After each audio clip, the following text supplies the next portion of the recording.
ચાલો આજે આપણે વિવિધ મસાલાઓ વિશે જોઈશું અને એના ઉપયોગો શું થાય ને એની માહિતી મેળવશું. ચાલો પાયલબેન, કુદરતી એન્ટીસેપ્ટિક કયો મસાલો છે? હળદર. હળદર. ચાલો કરી નાખો તો. હળદર છે એ કુદરતી એન્ટીસેપ્ટિક તરીકે ઓળખાય છે. ખૂબ સરસ. ચાલો તો બેન જાનુબેન, ડાયાબિટીસમાં રાહત આપનાર કયા મસાલા છે? મેથી. મેથી. મેથી ખાઈએ તો આપણને ડાયાબિટીસમાં એટલે કે શુગરમાં રાહત મળે છે. ખૂબ સરસ બેન. ચાલો તો દીપાલીબેન, શરદી ઉધરસનો જાદુઈ ઈલાજ કયો મસાલો કહેવાય? આદુ. આદુ. આદુ એ શરદી અને ઉધરસ કે કફની અંદર ખૂબ જ કારગર સાબિત થાય છે.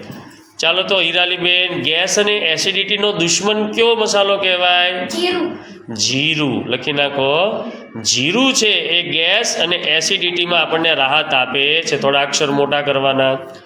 ચાલો બેન, દાંતના દુખાવામાં કોણ રાહત આપે જાનવીબેન? લવિંગ. લવિંગ. જો ઘણીવાર આપણને દાંતનો દુખાવો કે દાંતને લગતા પ્રોબ્લેમ હોય તો આપણે લવિંગનો ઉપયોગ કરી શકીએ છીએ. ખૂબ સરસ.